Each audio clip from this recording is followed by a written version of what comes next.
Welcome, friends. Welcome, family. What's up, Ma? Welcome to the Damage Report. You guys, on a Tuesday, I'm Jayar Jackson. Good to see you guys. On a Halloween Tuesday, hope you guys are dressing up. I saw some neighbors step outside before they take their kids to school wearing ridiculous things, skeletons, bones, pumpkins, things like that. It's like the adults have more fun with this holiday, at least during the day, than kids do at night. But also, if you checked your friends' feeds over the weekend, they were getting into debauchery too. Let's get into a bunch of debauchery today, but to help me do this, I couldn't think of anyone better. Wosny Lambre joins me on the program today to help me out with this. No costume, over there just chilling at home, doing nothing specific for this very important holiday that everyone looks forward to. What's up, Woz? Why you slacking? I'm good. I'm chilling, man. I just realized I can always go with angry black man as my costume. That's my costume today. I'm angry. God damn it. Is there anything that's ever angered you? I want you guys to think about this. Think about Wosny Lambre and imagine him frowning, mad, or even yelling at someone. It's usually food related. Hunger angers me, Jayar. Or I think I have the key. Or it's if your cat tower falls over and your kitten is upset. No, because this cat this man tower posted is too sturdy. It's ridiculous. What are you doing here? You are like the fifth person that I've gone on the air with between my various work things to be like, can we please talk about the cat tower? I want you guys to talk about Woz's cat I'm looking at it right now, JR. There's 1, 2, 3, 4 levels it's 4 floors. It's a mansion. My building itself has 4 floors. So, hey, if you can't live in luxury, why should Garfield, or whatever your cat's name, live in luxury too? There's a lot happening. I apologize for talking about the cat so much. You know, sometimes I like to catch up with the homie. Good to see you, Woz. It's going to be a fun time here for the next hour and a half. I hope you guys are buckled in and happy and safe. I forgot to tell you guys one very important thing before we start. Oh, there's John Idarilla. John, last week I texted him. I said, I'm about to start your show. What message do you have for your people? He answered me, and guess who didn't relay the message? Me. So I asked him again today, and he says, let's see. Tell them I'm considering returning, but I'll need offerings of Pop-Tarts to make it a guarantee. He's on his way back in about a week or so. Who knows? I can't remember. But John still loves you guys. Looking forward to seeing you guys again. Let's go ahead and get started since we talked about everything else before we get into this. Donald Trump, he's still in court. Things are happening with him. Now he's got his daughter wrapped up in the things. Let's watch. The thing to watch just in the next week is not someone who's going to fold, but Ivanka Trump testifying against her husband, against her father, be compelled by the court. And basically it's the old legal adage, you know, those families who commit crime together testify together. These slanted libs talking about Ivanka Trump now testifying in the case with her husband, father. He was a little confused on the exact relation here. But Ivanka Trump is now going to be testifying since she was a big part of the Trump organization as they go through these proceedings, one of the 91 that he has to deal with. Let's go to some of the details of this and how upset Trump is over it. Now, this was originally scheduled to proceed. She was originally scheduled to precede her father on the witness stand. And Ivanka Trump will now follow him as the final witness called by James's lawyers. That's Letitia James's lawyers. Donald Trump Jr. and Eric Trump are scheduled to testify on Wednesday and Thursday. Donald Trump is expected on the witness stand November 6th. So this is about her role in the Trump organization. And we've been seeing all these different folks. We even saw some of the right-hand men talking about the way he inflated assets, decreased certain things to get the benefit. This is her role in it.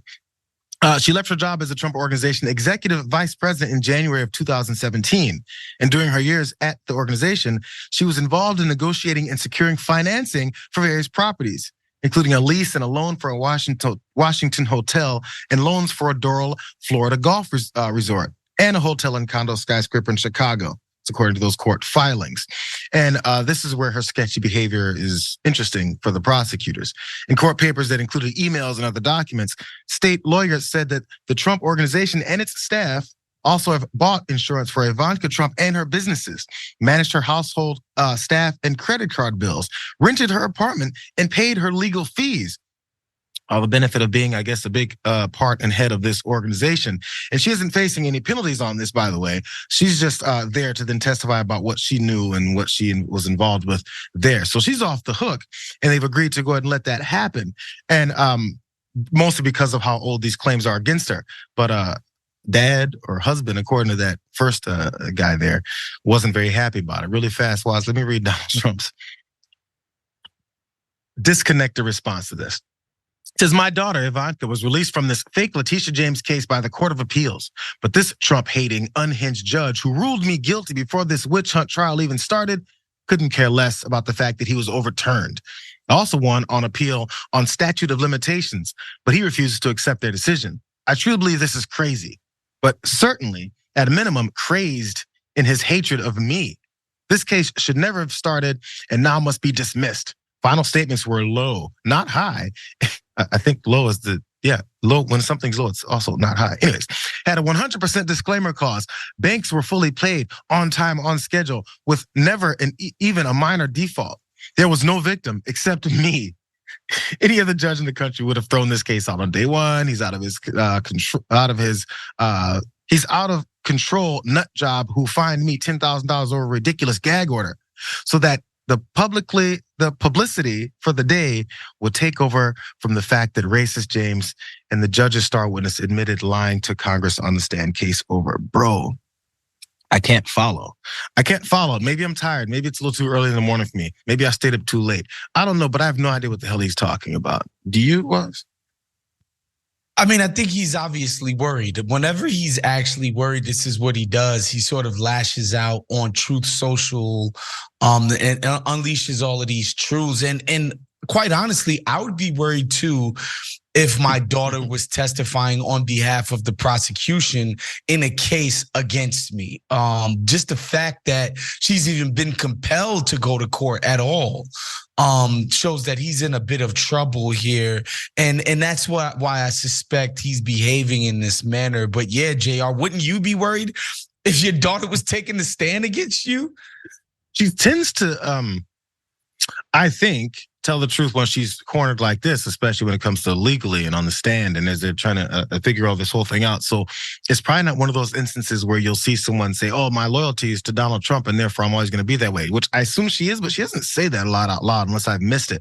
So it doesn't seem like she's the type that would go into, I don't know, I guess damaging herself more for her father, even though all the benefits that she's received from it. There are other issues that are happening with him, though. He's got multiple proceedings happening, and he's fighting with everyone involved. In fact, things he getting flipped.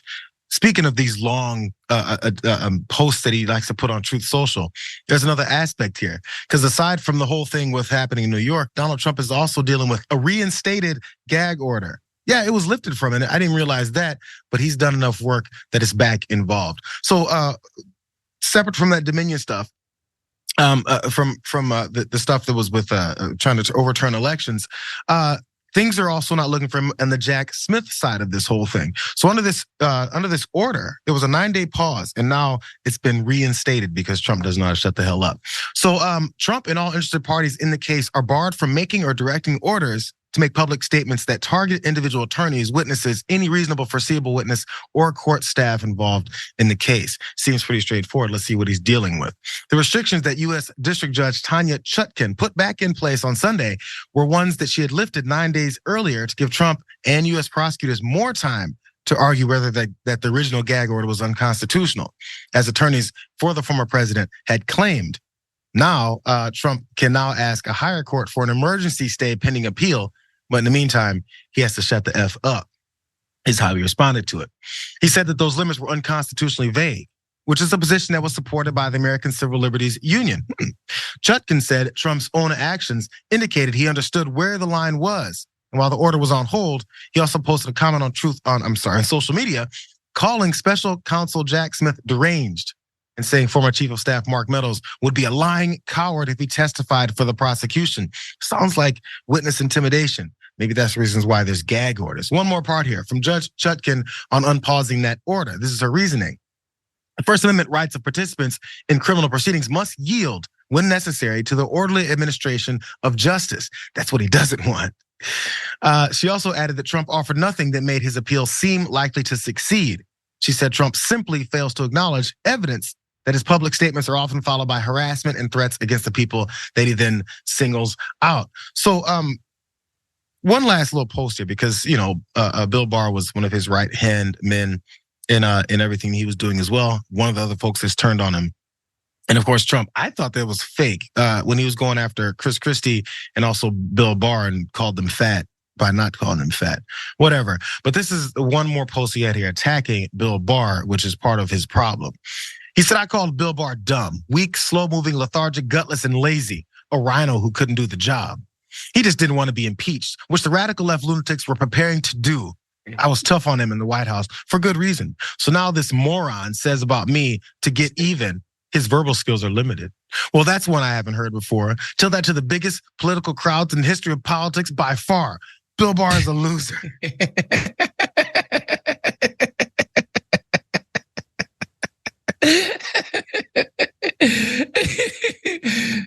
Former president of the United States. Someone who wants to be president again and who's by far dominating the Republican field in the primaries. And this is the things that he's putting forward.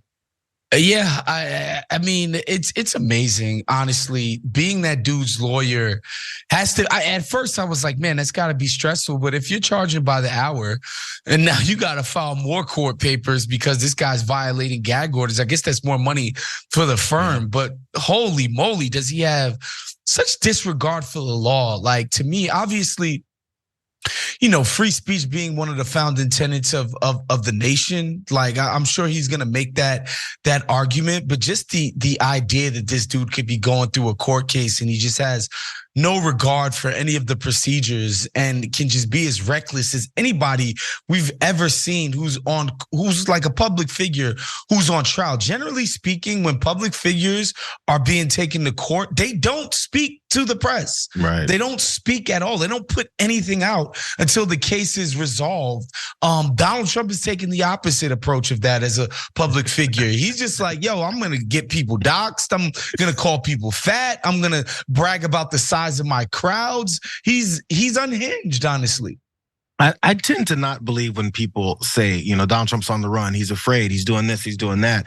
And he knows he's already lost. I think he's too deranged to know that. But this leads to a little bit more legitimacy to those types of arguments.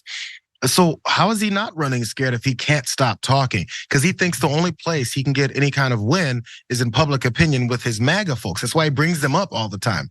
MAGA, MAGA, MAGA. This, and that. Always taking shouts out at them because that's who he's trying to appeal to, not to any judge or any kind of jury or any proceedings, because he's already lost. Specifically in one of these, with the changing of his finances. Mm-hmm. They already adjudicated that. They're just figuring out how much they're gonna, punish him for on that. So those proceedings going on there, and he's still yelling about everything. He's also maybe even yelling about something that I'll give him a little bit on, and that's out in Colorado. This is the last part about Donald Trump and his issues for today, at least. There's this 14th Amendment disqualification battle that's also happening in Colorado. There's activists out there that want to keep Donald Trump off the ballot based on his part in trying to overturn the election and that insurrection on January 6th that we keep hearing about. So this is the details of how they're trying to figure this out. And I think he has a little bit of a window here. So these challengers argue that their litigation was an unfortunate but necessary step to ensure that a fair 2024 election by keeping an ineligible candidate off the ballot. In addition to opening statements, a Capitol police officer who was on the front lines of the assault, and Representative Swalwell, everybody knows him, a Democrat who recounted the horrors of running from the pro-Trump mob. They both testified for the challengers here in this case. And it revolves around Section 3 of the 14th Amendment. It says that U.S. officials who take an oath to uphold the Constitution, usually presidents, are disqualified from future office if they engaged in an insurrection or have given aid or comfort to insurrectionists. However, the Constitution is vague about how this ban should be enforced. It's only been used twice since the 19th century. So the fact that he was a part of the speech that led them down there, and then afterwards, every January 6th participant or person who's been convicted on trial for this, I don't know what the aid and comfort is. Maybe that's the vagueness of the Constitution that they're talking about. But there's definitely some comfort that was given there verbally from Donald Trump. I don't know if that crosses the line enough. So the trial is expected to last for a week, and the judge said that she wants to issue her decision by Thanksgiving. This should happen pretty quick, and it should play out before the Republican primary in Colorado, of course, for this particular part to happen. So the lawyer from Trump said this, Scott Gessler. He's a former Colorado Secretary of State, and he blasted the proceedings and said the case was weak, anti-democratic, and relied on fringe theories. He urged Colorado District Judge Sarah Wallace to not interfere in the 24 election by removing Trump from the ballot there. So this is the one thought I have here, Waz, though. It's one of those things where I may be on the weak side of it, where I'm thinking I see the basis for removing him in Colorado. I just don't know if that would help. Because again, you have rabid supporters. And this isn't to cater them, because I always hate when people say, well, the supporters are so mad and angry, we can't do anything because they might come and try and kill us. F that. But I'm more talking about how it's not going to change whether or not he's leading with the primary field there, or even if he wins the primary, because it's by so much. If nothing else, it gives him one more grievance, I think, to complain about. Yeah, honestly, and I'm of the opinion that we get the democracy that we deserve, in the sense that this guy has legitimate support. Like if his people want him, then they should have him. But like that's just, getting him out on a technicality seems kind of cheap to me. I wish, that he had an opposition that was competent enough that just the fact of his existence, all of the court cases, all of the mishaps, all of the nonsense that he's doing, that he would lose his support and his opposition would be ascended. But of course, his opposition is the Democratic Party.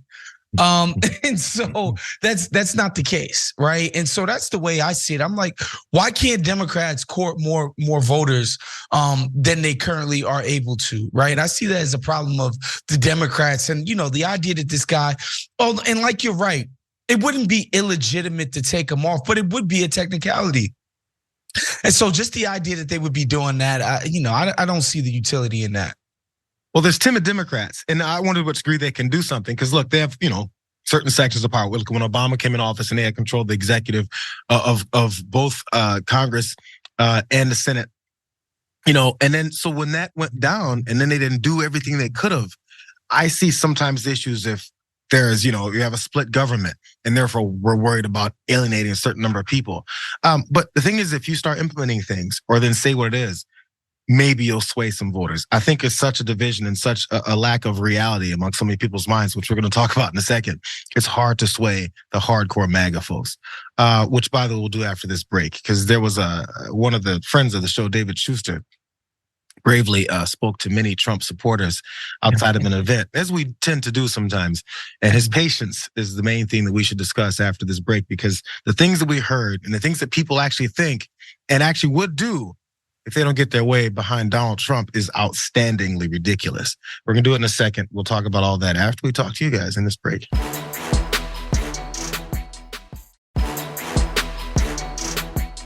If Donald Trump does not win, what do you do? I hope that I'm going to die. You want to die if Donald Trump doesn't win? I do. I don't want to live like this anymore. You like our country the way it is now? What is it that is so bad about where America is, or where you are right now with America, that you would want to die if Donald Trump doesn't win? I just don't want to live in a country that is screwed up as this one, that people are so out of control and that they think that everything that they're entitled to everything. I'd like some details. Maybe he got there and there's just the more fun parts, but there's one Trump supporter who apparently is ready to die if Donald Trump doesn't win. If Donald Trump doesn't win, she'd like to die. I'm not sure how she would choose to do such a thing. Or there's this other simple thing, because she says she doesn't want to live in a country that's so crazy. You can do what many Republicans and conservatives always tell folks to do: move. And it's actually, that's not even like a get the hell out of here, we don't need you type of thing. There's plenty of libs that are moving. So it's not like it's one of those things where you have to stay or there's some kind of rule against it. It's just a matter of another country wants your ass there either. But this is the level of minionship and foot soldier behavior that we're dealing with. If Barack Obama, anyone else isn't elected, trust me, there's so many people who wouldn't be like, I need to die now. Maybe there's a few, but it's probably not the normal thought process for many of the supporters who may say it out loud in front of someone who's asking them, and they think that it's such a flex. We're gonna go through a bunch of these, Waz, but I saw you doubled over when that lady said that. I mean, she wants to die. And again, I think it just speaks to how Donald Trump makes these people feel. Just the idea of his presidency makes them feel good. It's not necessarily that, he's gonna pass a bunch of policies, and he's going to have this Republican House and Senate, and he's going to sign all these great bills that are going to turn America into this utopia. These people just feel nicer knowing that Donald Trump is president for whatever reason. It's all psychic, because she can't name something that Donald Trump is going to do to make hers or anyone else's life better. She just feels it. She can just intuit that it's better. We've flipped the representative government that we're supposed to have. Now the constituents for these folks like Trump think that they're supposed to represent him instead of him representing us. So they're thinking whatever it is he's about, we have to co-sign no matter what. And if he wins, personally, we win. Bro, you don't have anything. In fact, he's taking things from you to get these wins. But still, whatever. That's the way they think. There's someone else that thinks they're so closely knit and tied to Donald Trump that they've got the evidence that James Comer doesn't have, that Jim Jordan doesn't have, and that also Donald Trump doesn't have. This guy's talking about it. Everybody's got friggin' evidence of Joe Biden doing corruption. I got some on my phone, matter of fact. So these are the words of Joe Biden right here. If I can get my phone, that's okay. You have to read it for me because I don't have my glasses. Yeah, it's going to be hard. So he said, we are in a situation where we have put together, and you guys did it for President Obama administration before this. We have put together, I think, the most extensive and inclusive voter fraud organization in the history of American politics. Joe Biden, end quote. He was talking about voter fraud organization, like stopping voter fraud. No, he said he put the biggest voter fraud in American history. Where did he say that? That was in October before I'll have to look it up. I think Schuster wants to know where in that sentence that you put on your notepad said that.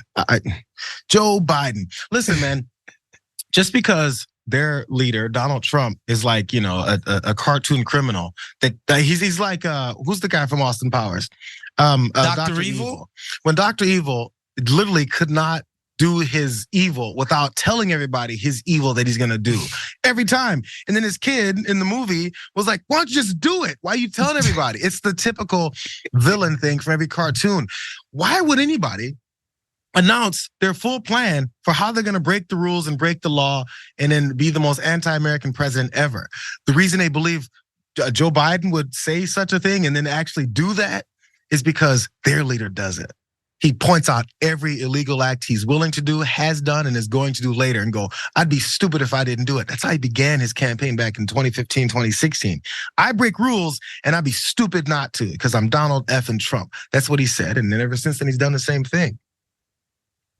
Yeah, it's amazing. And that's one of my main critiques of a lot of the hive mind on the right wing. And I say this all the time, like, it's not enough that Hillary Clinton or a bunch of other Democrats, Chuck Schumer, maybe they're corrupt, maybe they have bad political views, maybe they're bought and paid for politicians. It's not enough to feel that way about them. They also have to be running a child sex ring out of a pizza shop, right? Like, it's just not enough to see these folks as people who you don't trust and have different politics from. And I think that's the same thing we're seeing here from this carpenters union homie, which I thought was quite hilarious, that he's representing his union and MAGA at the same time, when Donald Trump, the Republican Party, has there ever been, not that the Democrats have, especially for the last 30, 40 years, been the biggest friends to unions, but the Republican Party, like, come on, man. St. Ronnie broke the damn unions up. They've been union busting since God knows when. And the idea that you would be a union member in support of MAGA and Donald Trump is quite hilarious. But yeah, obviously these accusations are baseless and conjecture and stuff that you see on the fringes of the internet. But the fringes of the internet are dominant sort of power base within the Republican constituency, right? And so that's what we see here. It's insanity. It's another example again of constituents, his supporters, representing him rather than the other way around.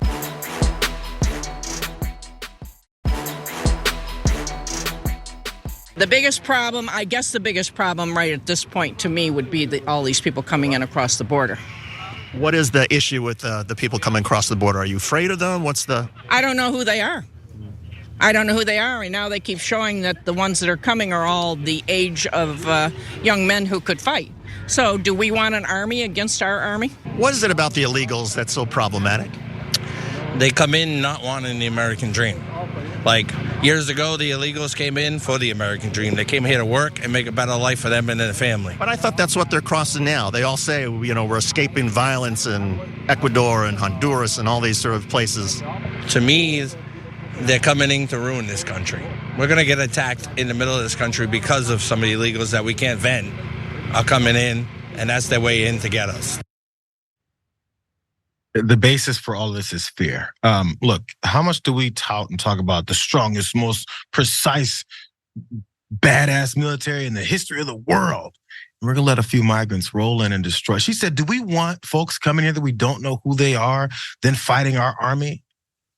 Maybe we should, because our army whoops everybody's ass. I thought that's what we brag about all the time. We spend trillions of dollars on this army to do all this stuff across the world. But for some reason, if some folks come across the border, then that's the biggest threat in American history. They're gonna come and fight our armies. It's insanity. But the thing is, once you have folks clutching their pearls and afraid of everything that moves, then you can tell them what to be afraid of and then what not to be afraid of. As someone's trying to dismantle our democracy and take over the country and implement some kind of like single person rule, that's not scary at all. What's scary is she goes, I don't know who those folks are. Do you need to be introduced to them? Maybe you know their names, their backgrounds, who their parents and uncles and aunts were. What is it about you that you need to know? Because there's plenty of folks that get stopped at the border still, and they complain about those numbers. The numbers of people getting stopped at the border is what you should be celebrating, because that's what you don't want, is tons of people coming over. Doesn't have to make any sense. Just be afraid. Thoughts? Yeah, I mean, I think there's, again, to be charitable to the views of these MAGA people, I think reasonable people, even people who are Democrats, could say every country, a sovereign country deserves to have a border, deserves to regulate who comes in and out, deserves to, have a say in who they make permanent residents and citizens and yada, yada, yada. I don't even think that's like some radical thing to say. However, we should have a process for vetting these people, specifically when they're coming from places in South America, like Venezuela specifically, that the outcomes over there have been greatly dictated by U.S. policy. Our government's policy towards Venezuela has created a lot of these outcomes. And so we're the ones that displace these people, make their living situation so untenable as a government in the first place. The idea that we shouldn't have some people come here to try to escape that, and that they shouldn't be allowed, to be asylum seekers or refugees is absurd to me, right? And the thing is, we are vetting these people. They are trying to make cases and open applications to become legally permanent citizens of America. And so, this lady's fears are basically unfounded, but, those kind of fears get stoked a lot over there on the right wing. A lot of times I see this type of stuff, and the basis for people's arguments and debates and hatred for someone with a different political opinion is that their intention is different. So the intention that they'll tell these folks that people who don't want to, throw up a wall or then have armed guards. Well, they're just inventing new Democratic voters, Jayar. That's what they like to go with, which again is ridiculous. If you see what Latin males in the state of Florida and even Texas are, how often they're voting Republican these days. So even that argument, they got to throw it in the trash. Mm-hmm. But that's one of the things they say. They just want to make new Democrats. Well, the intent, they'll say the intent is that, and that gets people upset and fearful. And the intent on the other side, like our idea of the intent for folks who want to, erect more walls and do all this very violent stuff to folks is that, they're racist and they just hate people, which, I believe that. But at the same time, in order for something to actually be done, I think a lot of times the assumptions about people's intentions have to be quelled. So that's why many times the questions I would ask these folks is, what do you think we should do? And many times they'll say something violent. But how does that end? Violence begets more violence. And there's folks who don't want to see all this violence or maybe fight back against you because you're being a bully and killing people who really don't have any way to fight back. So we never get anywhere. And I think that's what always ends up happening. We never actually talk. about people's actual intentions and how to come up with a plan. Because sure, there's a problem at the border, but what do we do about it? Why is there a problem at the border? It doesn't ever ask. It just goes, we need to start attacking these people because they're coming to do this, this, and that. It's ridiculous. It's ridiculous, and it's childlike type of opinions to have. So if we actually get into it and let people who can work this do it the right way, maybe we'll get somewhere. But folks in power don't have any intention of trying to get us anywhere.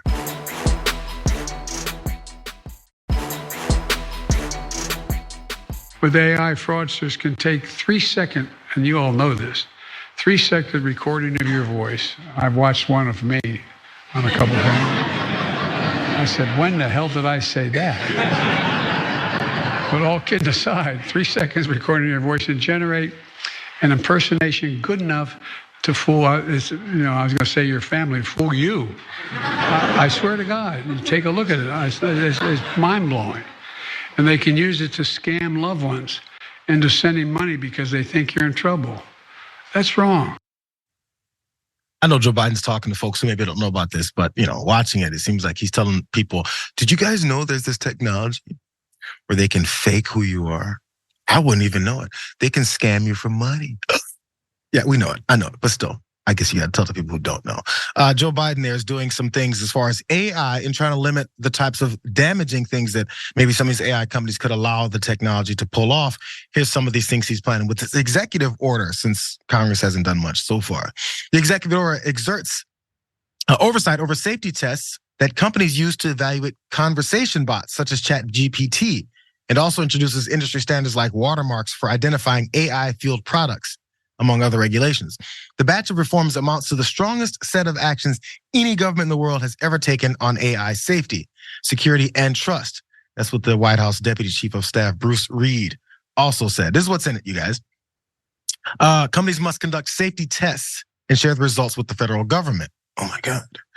A key rule established under the executive order demands that AI companies conduct these tests of some of their products and share the results with government officials before the new capabilities become available to consumers. And if a safety assessment returns concerning results, the federal government could force a company to either make product improvements or abandon a given initiative. And one high-profile new standard would actually codify the use of watermarks that alert consumers when they encounter a product enabled by AI, which could limit the threat posed by imposter content such as deepfakes. And another rule would ensure that biotechnology firms take appropriate precautions when using AI to create or manipulate biological material. And the industry guidance will function as suggestions rather than mandates. That's the main part here, leaving firms free to set aside the government recommendations.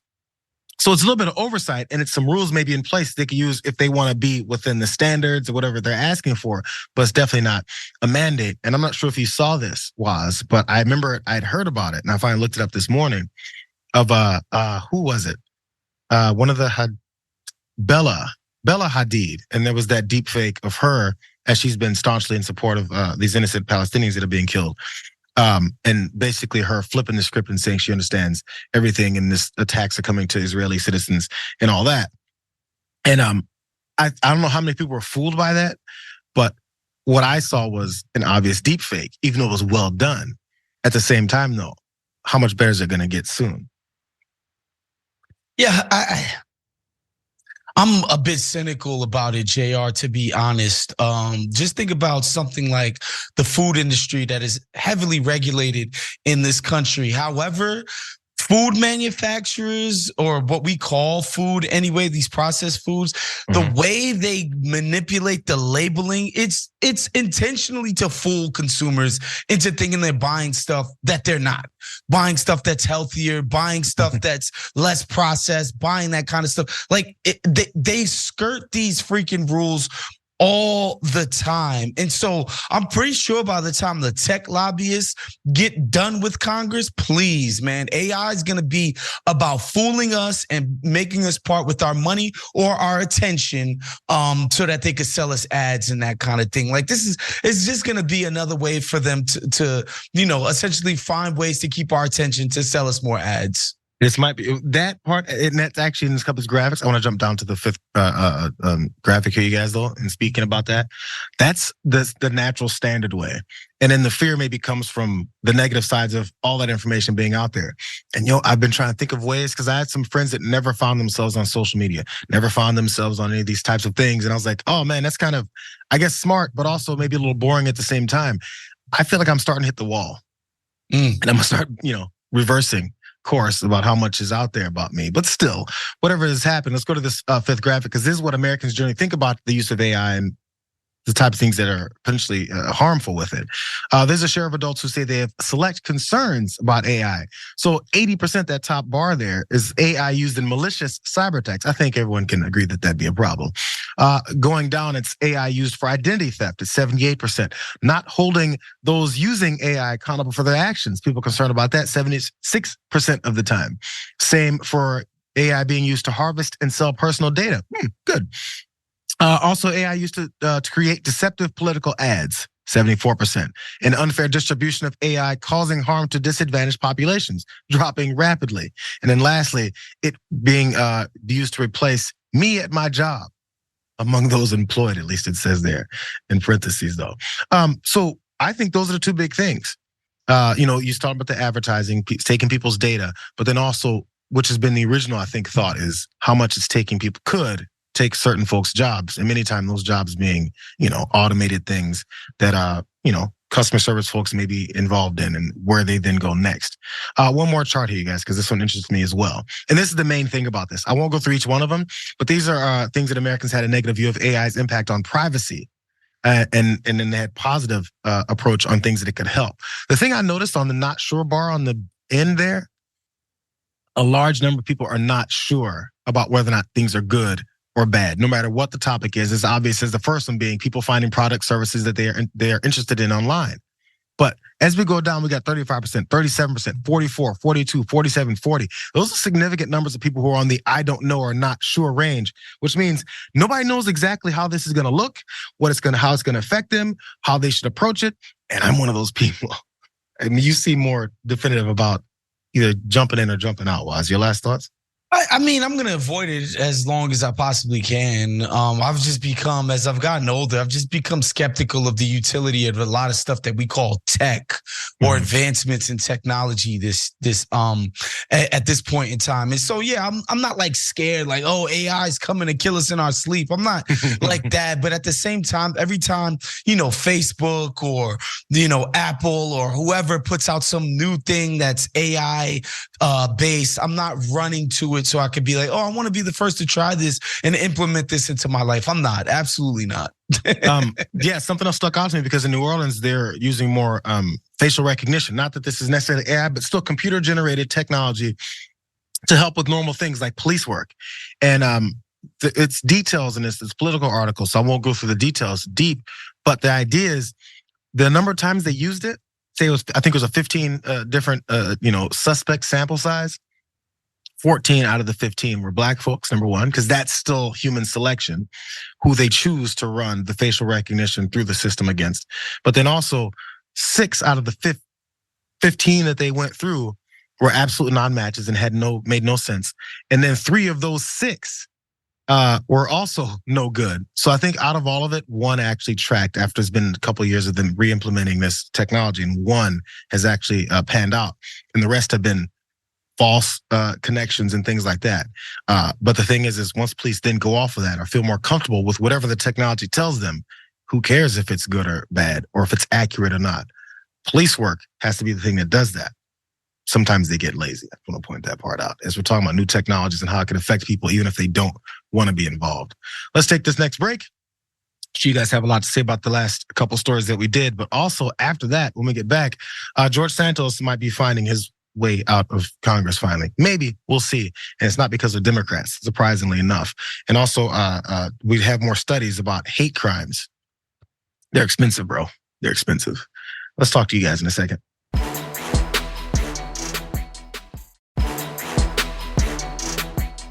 You can always retract later what it is that's been said that's false, but there's enough people that won't see the retraction and it'll go, I heard that one time and that's been my reality now. It's the basis for doing things like this. Let's get moving, you guys. George Santos is fascinating. He may not be around much longer. Let's watch. And in talking to those New York Republicans, they believe they are close to getting the votes they need to kick George Santos out of the House. I think we're getting 2/3. There seems to be a good sentiment out there that enough is enough. I think that people have seen over the last 10 months what a fraud he is. I mean, you read either indictment, there's a clear outline that lays out the fabrications, the lies, the manipulation of donors and others that he has committed over the last year or longer. They're coming for him. George Santos is potentially going to be kicked out now because there's a group of Republicans led by Anthony D'Esposito out in New York, and they're tired of, I guess, him just floating by after all the things that have been discovered about all of his past potentially illegal activities. Let's go to some of the details here because he's confident they're going to get that 2/3 to kick his ass out. D'Esposito, alongside a group of New York Republicans, moved to force a vote on expelling Santos last. You mold those two faces together. Marking the second attempt this year to eject the embattled first-term lawmaker from Congress. This measure was called to the floor last Thursday as a privileged resolution. And that forces leadership to act on that legislation within 2 legislative days. The House went into recess Thursday afternoon and is not scheduled to return until Wednesday. I don't know the reason why, but every time I hear about Congress taking 3 days off, 4 days off, just there must be a reason. There must be a reason. There must be a reason. I'm ignorant to it, so maybe there's a reason.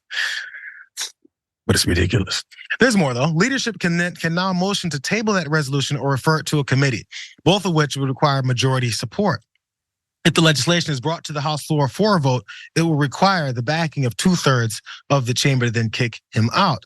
And D'Esposito said that he spoke with Speaker Johnson, new Speaker Mike Johnson, before he presented this bill. And this is what Mike Johnson had to say, because it seems like he doesn't really care about Santos. Johnson made it clear, he said, do what you think is right and do what you think is right for New York. And like I said, this is not about precedent. It's about setting a new precedent. If we could set a new precedent, especially from individuals in the House who have tried to fight the status quo, that the House does not welcome liars, fraudsters, and people who have made a mockery of the institution. Setting new standards and precedents. And George Santos is, he could have the response that you would expect. This is the first cryptic one. He said, everything has an end in life. Doesn't sound very confident in his chances of making out of this, but he did clarify later. He said 3 points of clarification. I have not cleared out my office. I guess people are saying that. I'm not resigning, and I'm entitled to due process and not a predetermined outcome as some are seeking. God bless. Let's watch this ad, this fake Santos commercial that people put out, because this is the type of responses and energy that George Santos is getting. Then we'll get your reaction here, Was. My neighbor, AOC, thinks socialism is a good idea. She calls it democratic socialism, which is basically just socialism with glitter on it. This fall, George Santos stars in the new hit sitcom about one man's journey to becoming a U.S. representative and the tangled web of lies he weaves in order to get there. My grandparents survived the Holocaust. Liarish, Thursdays, this fall on Fox. The guy who did that, his name is Gabe Sanchez, and he hosts the What Was That show. And he put that whole thing together because Santos is ripe for energy like that. Yeah, I guess there are some standards still left within the Republican Party, which is like, you can't just tell 10, 11, 12 wholly untruths, lies about yourself. You can lie about things that you're gonna do when you get to Congress, but you can't lie about your actual life, who you are. Just make up stuff, places that you worked, schools that you went to, people that you were friends with. Just completely lie 12, 11 times and be part of Congress. Like at least that is the standard that is set, which honestly surprises me a bit. Just the idea that they would even go forth with something like this, Jayar. I guess they finally don't care about that one extra vote. I don't know. Who knows? Or they're embarrassed enough by now. Kevin McCarthy's gone. I don't know. There's some kind of new energy. Maybe they've been embarrassed by that whole process as well too, and they need to get some kind of legitimacy. And George Santos is not legitimate. Let's go ahead and get this last story. I think we can squeeze this in. Yeah, Mike's nodding his head because Mike knows what's up. Let's go to this hate crime story that I let you guys know about real quick because I have thoughts. There's been a rise in hate crimes, as we already know, across the country, especially anti-Semitic and also anti-Muslim, because that's what humans do for some reason. Now we want to start killing each other more off of something. So here's one argument that people should maybe pay attention to. Since I guess violence and murder isn't something that gets people's attention, maybe money will. Because a study from Bard Associate Professor Michael Martell breaks down the cost of hate crimes and how it costs everyone. Bard University their study entitled Economic Cost of Hate Crimes revealed that the cost of these crimes in the US for 2019 was a staggering $3.39 billion with a B. The breakdown for 2019 revealed that non-fatal hate crimes tallied up to roughly $2.88 billion, and fatal ones added another $510 million to it. Their analysis found that each incident of rape and sexual assault carries a financial burden of roughly $146,546. And then when you consider the 6,657 reported cases of rape and sexual assault, the cumulative annual cost to society amounts to $975,571,328. And it's been pointed out many times. This is off reported sexual assault and these cases of rape and sexual assault.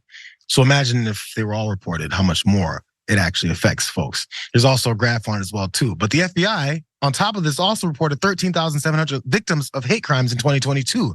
That's an increase of 929 over 2021.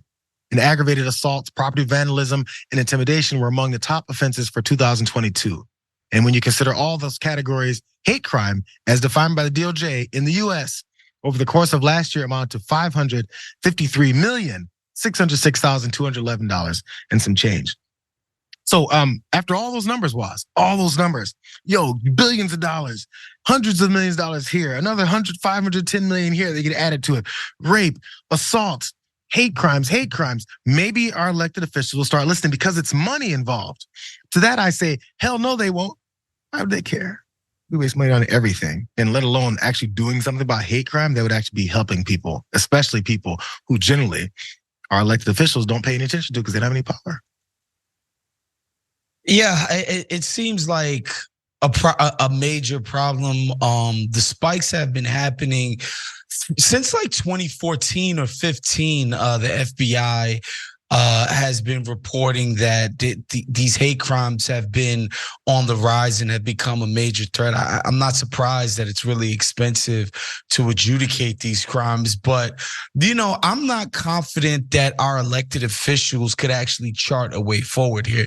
Not the ones that we presently have in business right now. Nothing about this set of folks indicates that they have even the slightest clue as to what to do, because it doesn't feel like that's something that they're focusing their energies on.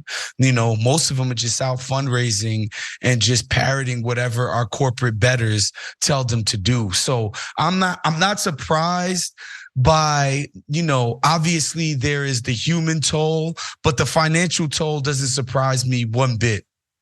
And there's the thing, who's that burden falling on? There's counseling services, there's communities that get damaged when people are afraid to maybe open businesses in certain places or live in certain areas because of heightened hate crime and things like that. So those are some of the costs that are included in some of those numbers.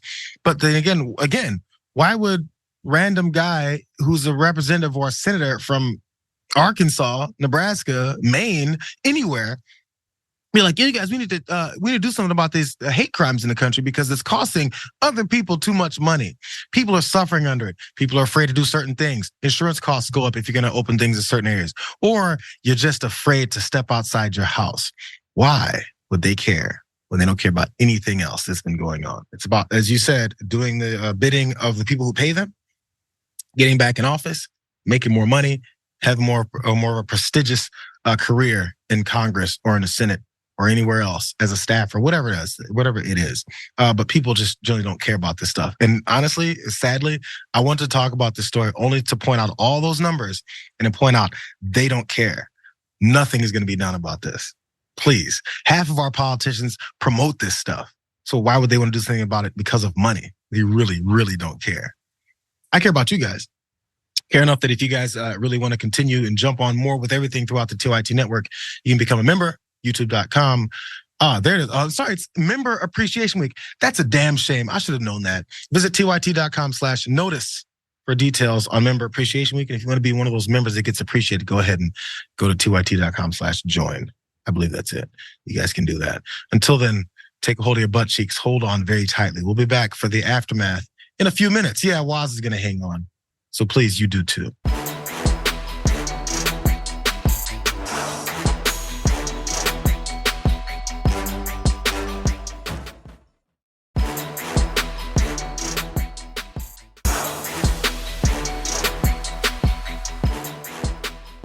Thanks for listening to the full episode of The Damage Report. Support our work, listen ad-free, access members-only bonus content, and more by subscribing to Apple Podcasts at apple.co/TYT. I'm your host, John Adarola. I'll see you soon.